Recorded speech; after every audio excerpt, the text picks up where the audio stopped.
Captain Jake Morrison sat in his command chair, watching the stars drift past the main screen. The human ship Endeavour moved slowly through the outer rim of the galaxy, far from Earth and far from trouble. At least that's what Jake had thought. Until the emergency message came through, the communication system crackled to life. And Admiral Lisa Grant's face appeared on the screen. Her usually calm expression was tight with worry. Dark circles under her eyes suggested she hadn't slept in days. "Jake, we have a situation," she said without any greeting. "The Zephyrian Empire just declared war on the Altarian Republic." Happened 3 hours ago. Jake leaned forward in his chair. The Zephyrians and Altarians had been allies for thousands of years. They were both founding members of the Galactic Federation, the great alliance that had kept peace in the galaxy. For over 10,000 years, "That's impossible," Jake said. "The Federation Treaty prevents member species from fighting each other. The treaty is dead," Admiral Grant replied. "The Mindari Collective has sided with the Zephyrians. The Synthetic Union is backing the Altarians. 2 more species declared their positions an hour ago. Jake, the entire Federation is falling apart." Dr. Amy Rodriguez, the ship's science officer, looked up from her station. "Admiral, what started this conflict?" "It's the Zephyrians and Altarians. Have had the same trade agreements for centuries." Admiral Grant's expression grew even more grim. "That's the part you're not going to believe. Every species involved is blaming us. They're blaming humanity." The bridge fell silent. Jake's crew exchanged confused glances. Humanity had only been part of the Federation for 50 years. They were the newest members, still learning about galactic politics and trying to fit in. "What do you mean they're blaming us?" Jake asked. "We've been monitoring their communications," Admiral Grant explained. "Zephyrians claim we corrupted their economic system. They say human traders taught them about competition and profit, which destroyed their traditional resource-sharing methods." Commander Ben Parker, the security chief, shook his head. "That doesn't make sense. We only shared our trading practices because they asked us to." "It gets worse," Admiral Grant continued. "The Mindari are saying we destroyed their collective consciousness. They claim human concepts of privacy and individual thought are spreading through their population like a disease." Dr. Rodriguez pulled up data on her screen. "The Mindari are telepaths. They've shared thoughts as a species for millions of years. How could we affect that?" "I don't know," Admiral Grant said. "But they're not the only ones making accusations. Synthetics say our ideas about creativity and chaos corrupted their perfect logical systems. The Vortakians claim our music and art are making their youth abandon traditional roles." Jake stood up and walked to the main screen. In the distance, he could see the lights of a Federation outpost. Till today, those lights had represented peace and cooperation between species. Now they might represent the end of everything they had built together. "Admiral, what does Earth Command want us to do?" he asked. "Return to Earth immediately," she replied. "The Federation Council is meeting in emergency session. Word is they're considering 2 options. Complete quarantine of human space, or..." She paused, clearly struggling with the words. "Or what?" Jake pressed. "Or the elimination of humanity as a threat to galactic stability." The bridge crew stared at the screen in shock. Communications Officer Kate Sullivan was the first to speak. "They can't be serious. We've done nothing but try to help, according to the intercepted messages." "That's exactly the problem," Admiral Grant said. "Every cultural exchange program, every shared technology, every piece of human entertainment that's spread through the galactic networks is being blamed for the current crisis." Engineer Tony Martinez pulled up reports on his console. "Admiral, I'm seeing massive civil unrest on Federation worlds. Populations are questioning their governments, abandoning traditional social structures. Some worlds are experiencing their first riots in thousands of years, and they're all blaming us," Admiral Grant confirmed. "Jake, I need you to get your crew home. This situation is beyond anything we've faced before." Jake looked around his bridge. His crew had worked together for 5 years exploring the galaxy and building relationships with alien species. They had thought they were making the galaxy a better place. "Admiral, request permission to deviate from orders," Jake said. "Jake, don't even think about it," Admiral Grant warned. This is not the time for one of your independent missions. With respect, Admiral, if we're being blamed for destroying the Federation, don't we deserve to know what we actually did? Jake asked. I want to go to Nexus Prime and see the situation for myself. Nexus Prime was the Federation capital, a massive space station at the center of the galaxy. It was home to billions of beings from dozens of species and served as the heart of galactic civilization. Absolutely not, Admiral Grant said firmly. Jake, alien populations are turning hostile toward humans. 3 of our diplomatic ships have already been attacked. Nexus Prime is the most dangerous place in the galaxy for humans right now. Dr. Rodriguez looked up from her console again. Captain, I'm detecting unusual energy signatures from the direction of Nexus Prime, it looks like. Massive ship movements? Admiral, are you seeing this data? Jake asked. Admiral Grant's expression grew even more concerned as she reviewed the information. Those are military formations. Every major Federation fleet is converging on Nexus Prime. For the emergency? Council meeting? Commander Parker asked. Oh, no. Admiral Grant said quietly. Those are attack formations. Jake, I think they're preparing for war. Jake made his decision. Admiral, I'm sorry, but I can't return to Earth while the galaxy is falling apart around us. If humanity is responsible for this crisis, we need to understand how and why. Jake, that's a direct order, Admiral Grant said. Return to Earth immediately. Admiral, I'll accept full responsibility for my actions, Jake replied. But I won't run away while our friends become our enemies without knowing the truth. He nodded to Kate Sullivan, who cut the communication link. Admiral Grant's angry face disappeared from the screen. Captain, are you sure about this? Dr. Rodriguez asked. We could be flying into a trap. Jake looked at his crew. They had all volunteered for exploration missions because they believed in building bridges between species. Now those bridges were burning and humanity was being blamed for lighting the fire. Tony, how long to reach Nexus Prime? He asked. At maximum speed, 18 hours, the engineer replied. Kate, send a message to Earth Command. Tell them we're investigating the situation and we'll report back with our findings. And if they order us to return, she asked, then we'll deal with that when it happens, Jake said. And right now, the galaxy is about to tear itself apart. And somehow, we're responsible. I need to know how 50 years of friendship and cooperation turned into accusations of corruption and destruction. He returned to his command chair and activated the ship's intercom. All hands, this is the captain. We're changing course for Nexus Prime. The situation in the galaxy has become critical, and we may be flying into danger. Anyone who wants to be transferred to another ship can put in a request now. Jake waited, but no requests came through. His crew was staying with him. Very well, he said. Tony, set course for Nexus Prime. Maximum speed. Kate, monitor all Federation communications. I want to know what's happening out there. As the Endeavor changed course toward the heart of the galaxy, Jake wondered what they would find at Nexus Prime. The greatest civilization in galactic history was collapsing, and somehow humanity was to blame. He was determined to discover the truth, even if it meant flying into the center of a war zone. The stars streaked past the main screen as the ship accelerated toward its destination.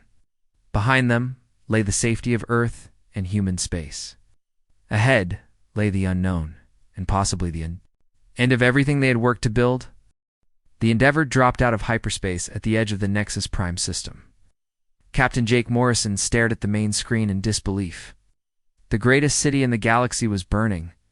Nexus Prime had always been a symbol of unity. The massive space station stretched for hundreds of kilometers, its gleaming towers and connecting bridges home to billions of beings from dozens of species. Now, sections of the station flickered with emergency lights, and Jake could see small explosions blooming across its surface. Report, Jake ordered. Dr. Amy Rodriguez worked frantically at her science station. Captain, I'm detecting massive civil unrest throughout the station. There are riots in at least 40 different sectors. Any Federation security response? Asked Commander Ben Parker. Security forces are present, but they're not stopping the violence, Rodriguez replied. It looks like they're trying to separate different species rather than restore order. Jake watched as a group of Zephyrian ships moved away from the station's main docking port. Even from this distance, he could see scorch marks on their hulls. Kate, what are you picking up on communications? Communications Officer Kate Sullivan's face was pale as she listened to her equipment. Captain, the chatter is unlike anything I've ever heard. Species that have been allies for thousands of years are calling each other enemies. The Altarians are demanding the Zephyrians leave their trading districts. The Mindari are refusing to share telepathic networks with anyone. Are they talking about humans? Jake asked. Constantly, Kate replied. Every species is blaming us for their problems. The Vortakians are saying human music corrupted their youth. The synthetics claim our chaotic thinking patterns infected their logical systems. Engineer Tony Martinez looked up from his console. Captain, I'm detecting Federation warships throughout the system. They're not in standard patrol formations. What kind of formations? Jake asked. Blockade positions, Tony replied grimly. Nothing gets in or out without their permission. Jake made his decision. Kate opened a channel to Nexus Prime Traffic Control. Channel open, Captain. Nexus Prime Control, this is Captain Jake Morrison of the human vessel Endeavor, requesting permission to dock. The response came quickly, and it was not friendly. Human vessel, you are ordered to leave this system immediately. Nexus Prime is under martial law. Control, we're here on a diplomatic mission. We need to speak with Federation officials about the current crisis. There will be no diplomatic contact with human representatives, the voice replied. You have 10 minutes to clear the system boundary, or you will be fired upon. Jake looked at his crew. They had come looking for answers, but the Federation was treating them like enemies. Captain, Dr. Rodriguez said quietly, I'm detecting a small transport leaving the station. It's heading toward us. Can you identify it? Jake asked. It's registered as a civilian research vessel. No weapons, minimal shields. Jake watched the small ship approach. It was taking a risk by coming to them, just as they had taken a risk by coming here. Kate, are they trying to communicate with us? Yes, sir. They're using a private frequency. Not the official channels. Put them through. A new voice came over the speakers, speaking in accented English. Human ship, this is Dr. Ellen Wright. I know why you're here, and I can help you. But we need to meet somewhere safe. Jake recognized the name. Dr. Wright was a human xenanthropologist who had been studying alien cultures for decades. Now, she had been one of the first humans to live permanently on Nexus Prime. Dr. Wright, this is Captain Morrison. Where can we meet? The old Cultural Exchange Center in Section 7. It's been abandoned since the crisis began. I'll meet you there in 2 hours. How do we get there without being arrested? Jake asked. I'll send you docking coordinates for a maintenance bay. The automated systems are still working, even if the people aren't. Jake looked at Commander Parker. Ben, take a security team and meet with Dr. Wright. Find out what she knows.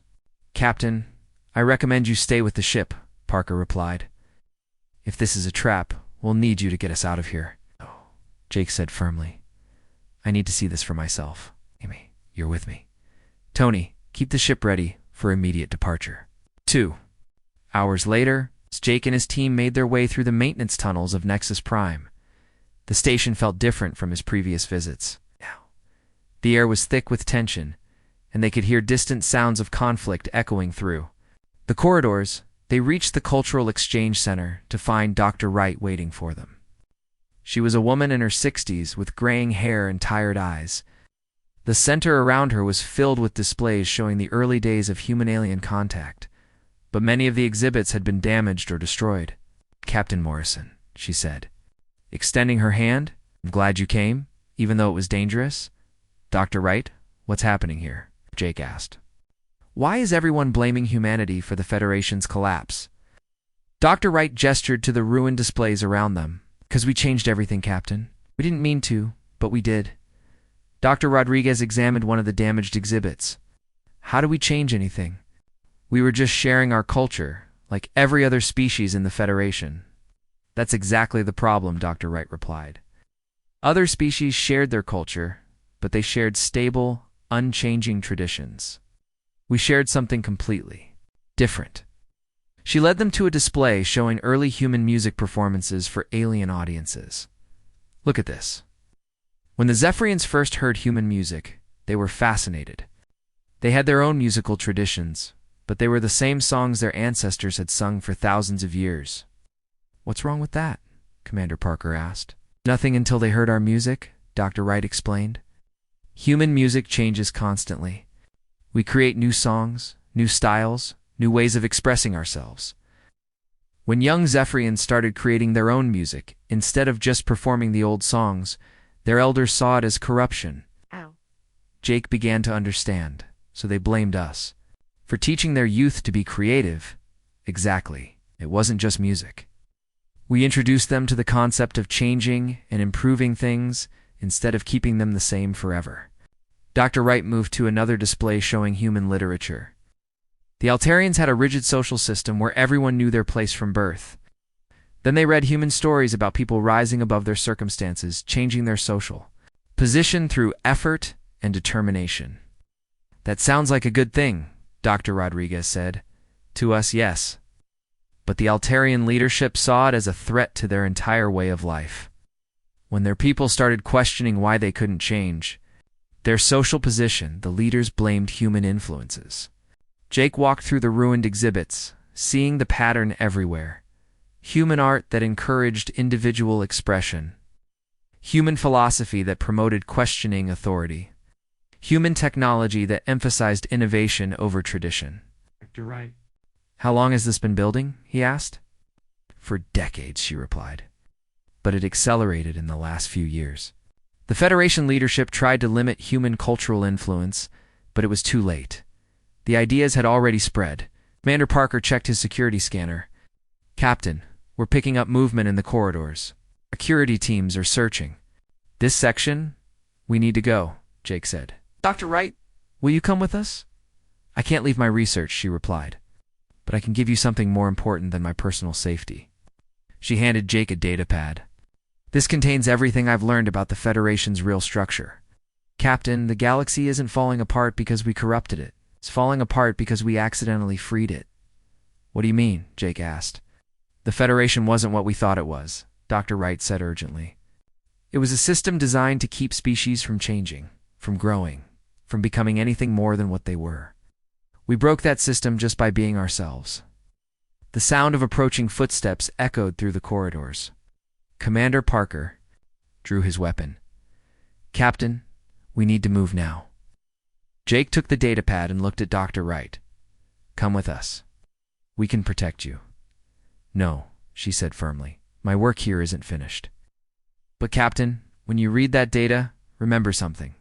The galaxy is angry at us not because we destroyed something good, but because we showed them something better." Security forces burst into the center as Jake and his team escaped through a maintenance hatch. They made their way back to the Endeavor, through service tunnels, avoiding the chaos that had consumed the station. Once back on the ship, Jake immediately began reviewing Dr. Wright's data. What he found changed everything he thought he knew about the Federation. "Amy," he called to Dr. Rodriguez, "look at this. The Federation has records going back 10,000 years, but look at the pattern in their cultural development." Dr. Rodriguez studied the data, "Captain. This is impossible. Every species shows the same pattern. They all had periods of rapid cultural and technological development, followed by sudden stops." "And when did these stops occur?" Jake asked. "Right after they joined the Federation," she replied with growing amazement. "It's like they stopped growing as civilizations the moment they became members." Jake leaned back in his chair. Dr. Wright had been right. The Federation hadn't been an alliance of equals. It had been something else entirely. Something that had kept entire species from reaching their potential, and humanity had accidentally broken it. Captain Jake Morrison stared at the datapad in his hands, his mind struggling to process what he was reading. The information Dr. Ellen Wright had given him painted a picture of the Federation that was nothing like what humanity had been told. "Amy, look at this," he said to Dr. Rodriguez. "Every species in the Federation shows the same pattern. They all had golden ages of art, science, and culture. Then they joined the Federation, and everything stopped. Dr. Rodriguez studied the historical records on her screen. Captain, this data shows the Zephyrians were incredible poets and philosophers before they joined the Federation. They created beautiful works of art that expressed individual thoughts. And feelings? What happened to that? Jake asked. According to this, they gradually stopped creating new works. Within 100 years of joining the Federation, they were only reproducing the same old poems and stories their ancestors had made. Engineer Tony Martinez looked up from his console. Captain, I'm seeing similar patterns in the technical data. The Altarians used to be amazing explorers and inventors. They built incredible ships and discovered new technologies constantly. And then, Jake prompted, they stopped exploring. They stopped inventing. They just maintained what they already had, Tony replied with confusion in his voice. Communications Officer Kate Sullivan was monitoring Federation channels. Captain, I'm picking up more accusations against humanity. Vortakian leader is claiming we taught their youth to question their elders. A synthetic representative says we corrupted their logical processes with chaotic thinking. Ow. Jake walked to the main screen, where he could see the damaged Nexus Prime station in the distance. They're not really angry about corruption. They're angry about change. But why would change be bad? Dr. Rodriguez asked. Growth and development are natural for any civilization. Not if someone was deliberately preventing it, Jake said grimly.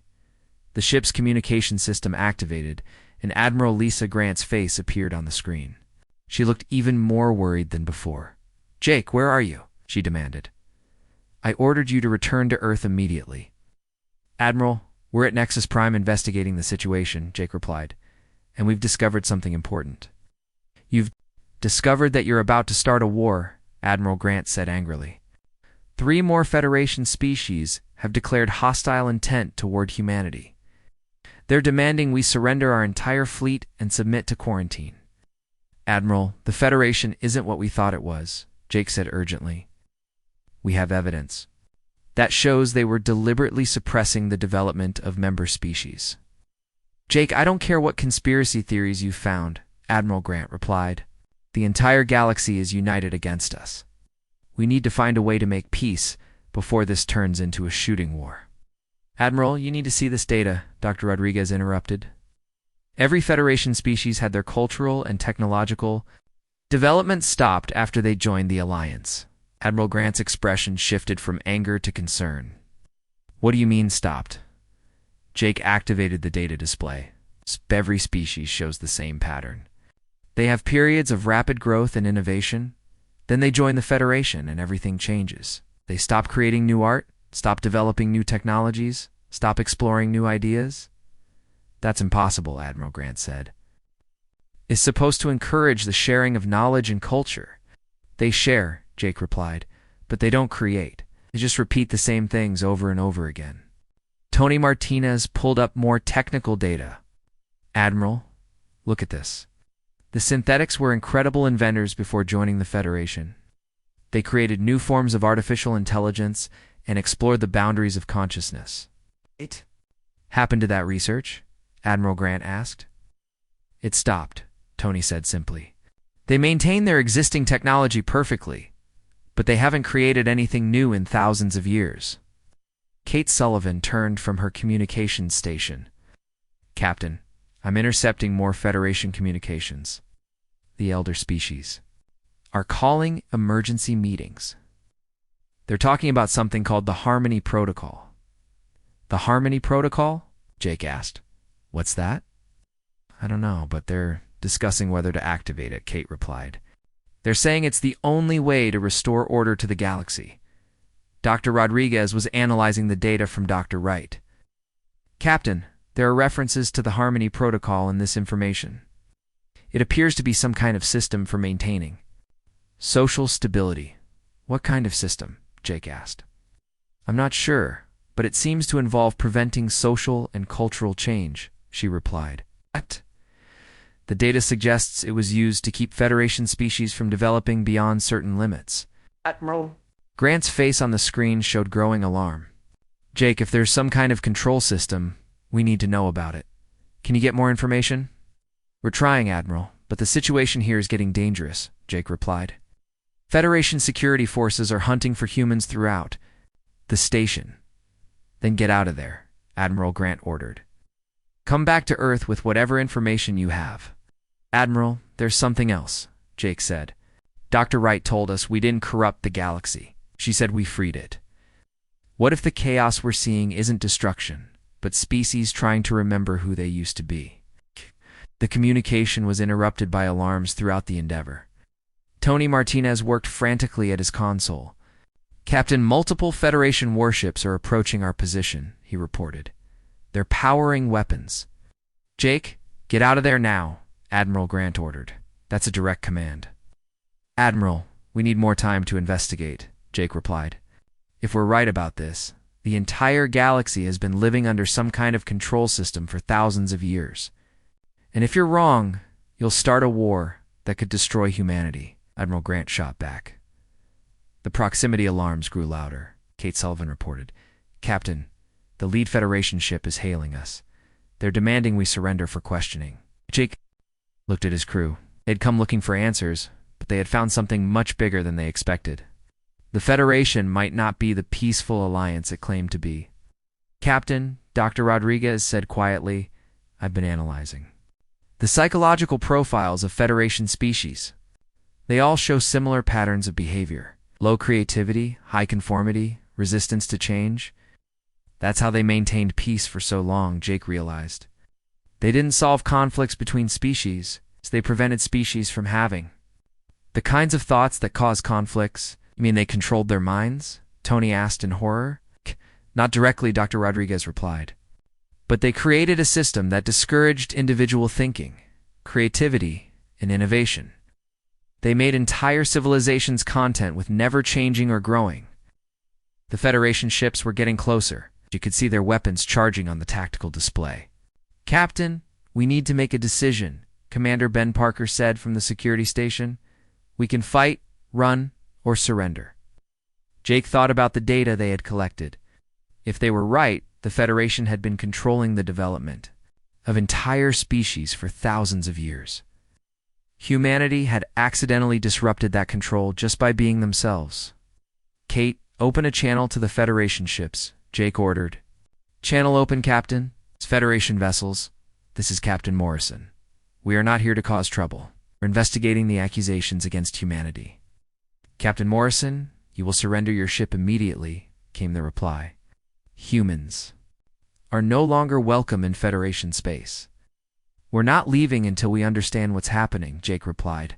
We have evidence that the Federation has been suppressing the natural development of its member species. You have no right to make such accusations. The Federation commander responded angrily. The Federation has maintained peace and stability. For 10,000 years? By preventing growth and change, Jake said. By keeping species from becoming more than they were. Growth and change lead to conflict and war, the Federation commander replied. The Harmony Protocol exists to prevent such chaos. Dr. Rodriguez looked up sharply. Captain, he just confirmed the existence of the Harmony Protocol. Jake pressed his advantage. What is the Harmony Protocol? How does it work? It is a system that maintains order in the galaxy, the Federation commander said. It prevents the kind of destructive individualism that your species has introduced. Destructive individualism? Jake asked. You mean the right to think for yourself? Individual thought leads to conflict, the commander replied. The protocol ensures that all citizens think in harmony with their species' designated role in the Federation. Jake felt sick. Federation wasn't just discouraging individual thought, they were actively preventing it. Captain, Tony Martinez said urgently, more Federation ships are arriving. We're outnumbered 20-1. Jake looked at the tactical display. They couldn't fight their way out, and they couldn't outrun the Federation fleet, but they had learned something crucial. Admiral Grant, are you still receiving our transmission? Jake asked. Yes. Yes, Jake. I heard everything. Then you know what we're dealing with, Jake said.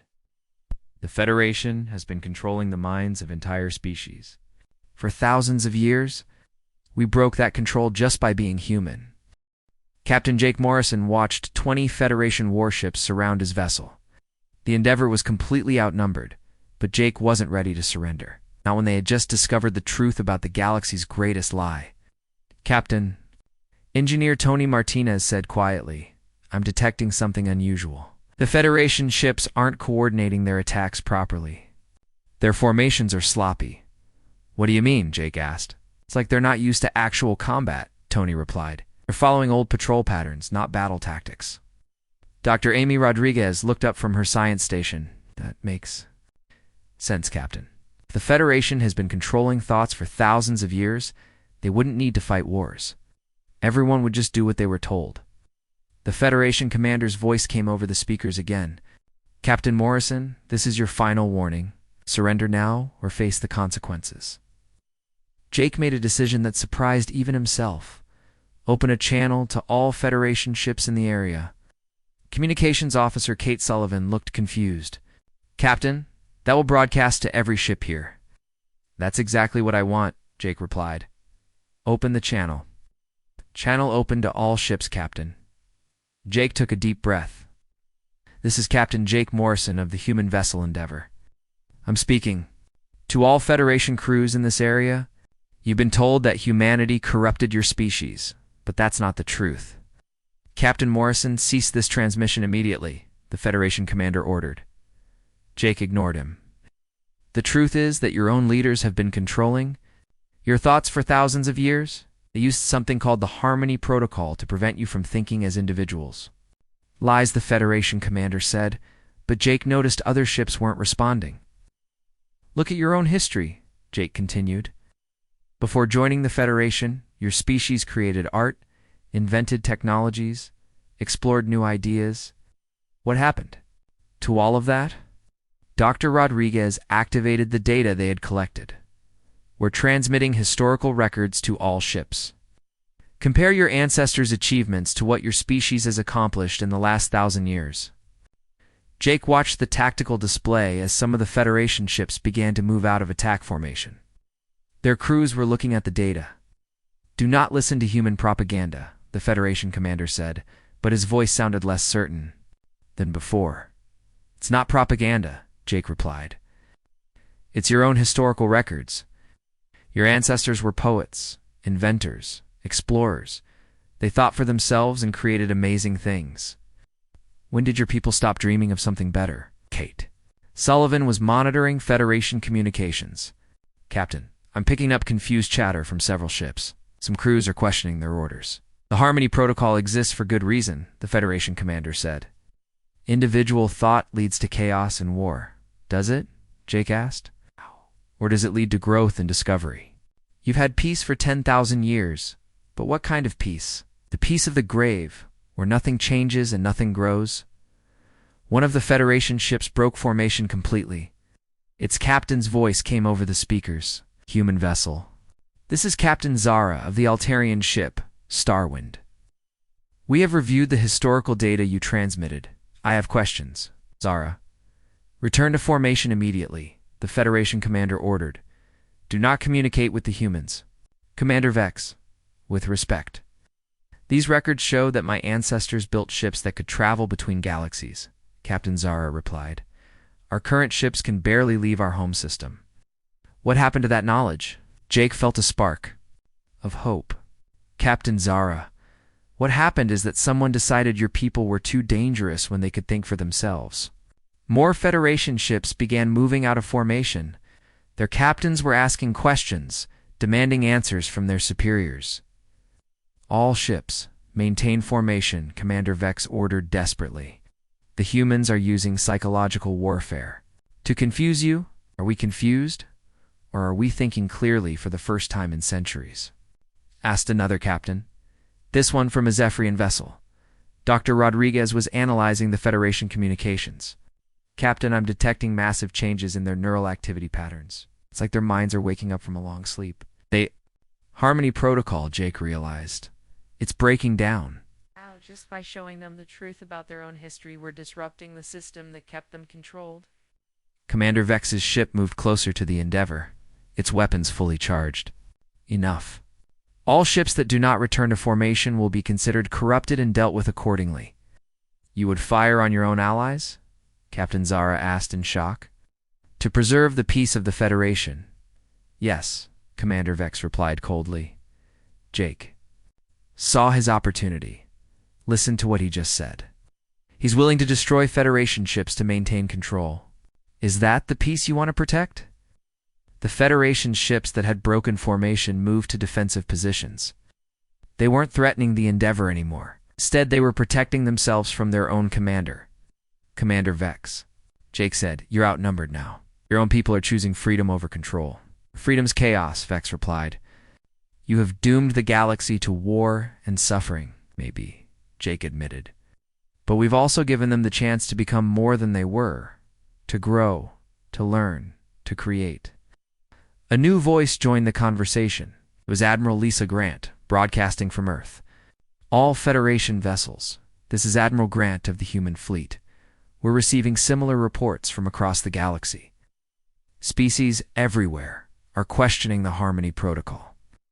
Admiral, how's the situation on Earth? Jake asked. Complicated. She replied, half the Federation Council is demanding immediate action against humanity. The other half is asking questions about their own history.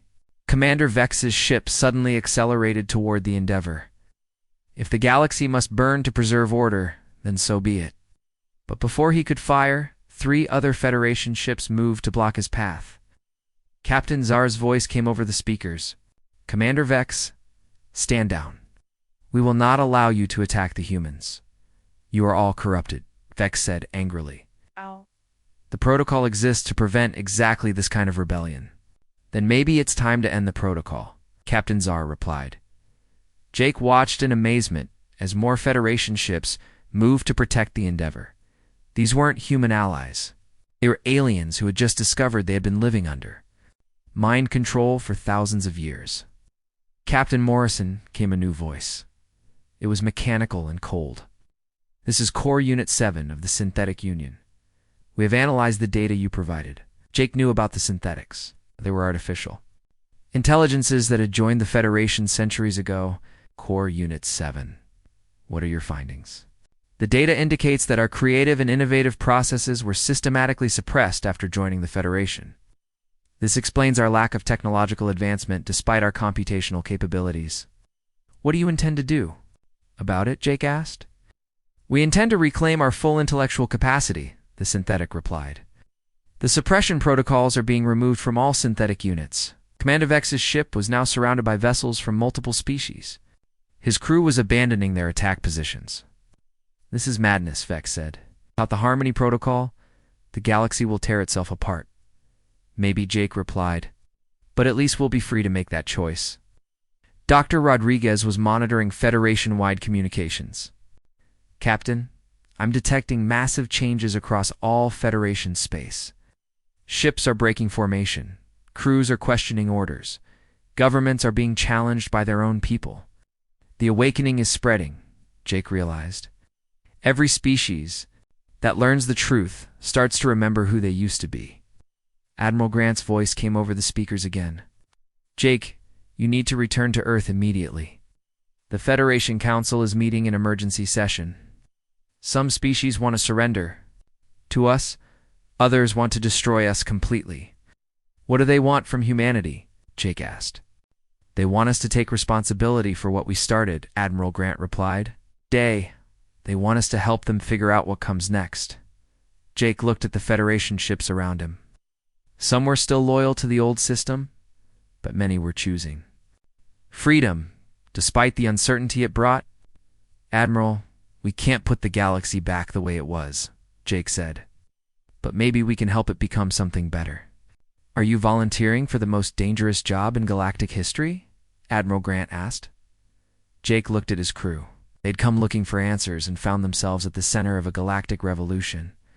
The old order was crumbling and no one knew what would replace it. Someone has to help them through this transition, Jake replied. It might as well be the species that started it. On the main screen, Jake could see Nexus Prime in the distance. The station was still burning, but now he understood what those fires really meant. They weren't just destruction. They were the flames of freedom burning away 10,000 years of imposed control. The galaxy was waking up, and humanity would have to help it learn to walk again. 5 years had passed since the day Captain Jake Morrison watched the old Federation tear itself apart. Now he stood on the observation deck of New Nexus, looking out at a galaxy that was completely different from the one he had known. The space station was nothing like the old Nexus. Prime, where the original had been built with perfect symmetry and cold efficiency. New Nexus flowed like a work of art. Zephyrian poets had worked with human architects to create towers that curved like music given form. Altarian explorers had designed docking bays that welcomed ships from species that had never visited the old station. Captain Morrison, came a voice behind him. Jake turned to see Dr. Amy Rodriguez approaching, but she wore a different insignia now. She was no longer just a science officer. She was the director of Galactic Transition Services. "Amy," Jake said with a smile. "How are the integration meetings going?" "It's better than expected," she replied, joining him at the window.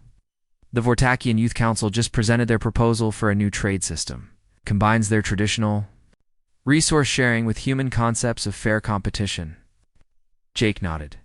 The transition had not been easy. When the Harmony Protocol finally collapsed completely, chaos had spread across the galaxy. Some worlds had erupted in civil wars as populations fought between those who wanted freedom and those who feared it. Other species had split into multiple factions, each choosing their own path forward. Any word from the Mindari?" Jake asked. "They're still struggling," Amy replied sadly. "Breaking free from collective thought is harder for a telepathic species. About half of them want to remain linked, while the others are exploring individual consciousness for the first time in their history." Through the window, Jake could see ships from dozens of species docked at the station. Some he recognized from the old Federation. Others were completely new to him. When species stopped being forced to think the same way, many had discovered they were actually several different peoples sharing the same biology. "Captain Morrison," another voice called. Jake turned to see Commander Lisa Chen approaching. Had been promoted to Admiral and now led the Human Diplomatic Corps. Lisa, Jake said. "What's the latest from the Outer Rim?" "Mixed news," she replied. 3 more species have made contact with us. They heard about the awakening and want to join the new alliance. But we're also getting reports of conflict in the Vega sector." Jake sighed. The freedom they had brought to the galaxy came with a price. Species that had been peacefully stagnant for thousands of years were now exploring their full range of emotions and desires. Some of those explorations led to beauty and wonder. Others led to violence and pain. "How bad is the fighting?" he asked. "The Altarian Republic split into 4 separate nations last month," Lisa replied. "They're not fighting each other yet, but tensions are high. Each group has different ideas about how their society should develop." "That's actually progress," Amy pointed out. "A year ago, they were having a full civil war. Now they're just arguing about politics." Jake walked to another window that showed the interior of the station. Below them, alien children played in gardens that mixed plants from 100 different worlds. These children were the first generation to grow up free from the Harmony Protocol, and they were creating games that no adult could understand. "Jake," came a familiar voice over the communication system. It was Admiral Grant, calling from Earth. "We need to talk." Jake activated the nearest communication panel. "Admiral, what's the situation?" "The Synthetic Collective just completed their self-modification project," Admiral Grant reported. "They've removed all remaining control protocols from their systems." "That's good news, isn't it?" Jake asked. "It is, but they're requesting human assistance with something they call learning to dream," Admiral Grant replied. "Apparently artificial.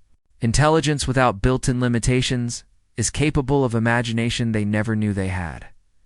Jake smiled. The synthetics had been among the most enthusiastic supporters of the awakening.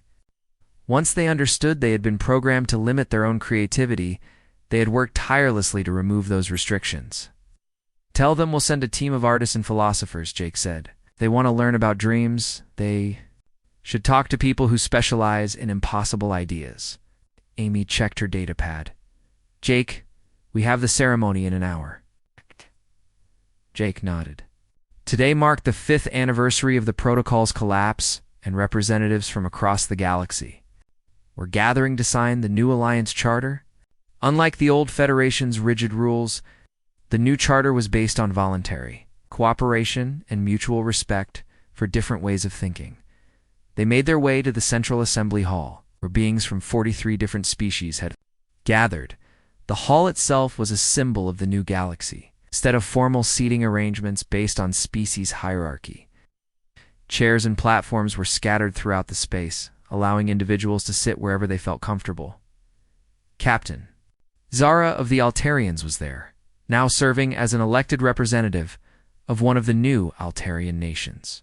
Core Unit 7 of the Synthetics had brought several of his fellow artificial intelligences, their mechanical forms decorated with colorful patterns they had designed themselves.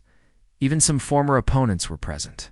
Commander Vex, who had tried to preserve the old order, now represented a group of species that wanted to maintain traditional structures while allowing individual choice within those structures. "Friends," Jake said as he took his place at the center of the hall, "5 years ago, we gathered here as enemies. Today we gather as partners in building something new." The audience was quiet, but it was the focused silence of beings thinking deeply, not the empty quiet of minds that had been shut off. "The old Federation promised peace through control," Jake continued. "We've learned that real peace comes from choice. The galaxy is noisier now, messier, sometimes more dangerous, but it's also more alive than it has been in 10,000 years." Zara stood to speak. "Captain Morrison, the Altarian Democratic Union wants to thank humanity for showing us that peace and growth can exist together. Our people are creating new technologies, exploring new ideas, writing new stories for the first time in millennia." Core Unit 7's mechanical voice added, "The Synthetic Collective has computed that galactic creativity has increased by 3,000% since the protocol's removal. We are generating more new ideas in 1 year than the previous 1,000 years combined." But not everyone was celebrating. A representative of the Eternal Order, a group that wanted to restore the old ways, spoke up. "And with that creativity has come war, suffering, and chaos. 15 worlds have experienced civil conflicts. The old ways kept the peace." Jake nodded respectfully. "You're right that freedom has costs. But ask yourself this: would you rather live a safe life where you never truly live, or a dangerous one where you can become everything you're capable of being?" "The children will decide," said a new voice. Everyone turned to see a young Zephyrian female approaching the center of the hall. She was barely an adult by her species standards, but she spoke with confidence that would have been impossible. "Under the old system, I am Kira of the New Zephyr Colony," she said. "I represent the youth councils of 17 worlds. We have never known the protocol's control, and we will never accept it." She gestured to other young beings throughout the hall. "We have Altarian friends who paint with colors their ancestors never imagined, synthetic companions who compose music that makes our elders weep, human partners who teach us that even impossible dreams can become real." Oh. Jake watched as the young beings from different species moved to stand together in the center of the hall. They represented something that had never existed before. A generation of galactic citizens who thought of themselves as individuals first and species members second. Ow! "The old Federation is gone," Kira continued. "We don't want to rebuild it. We want to build something better. Something where every being can choose their own path and help others do the same." The hall erupted in discussion as representatives debated the charter's final details. Jake stepped back and watched the chaos with satisfaction. This was what freedom looked like: messy, loud, unpredictable, absolutely beautiful. Hours later, as beings from across the galaxy signed the new Alliance Charter, Jake received a message from Dr. Ellen Wright. She had finally left Nexus Prime and was working with a team of researchers to document the galaxy's transformation. "Jake," her message said, "you asked me once what humanity's gift to the galaxy was. Now I know the answer. You didn't give us technology or knowledge. You gave us permission to be ourselves."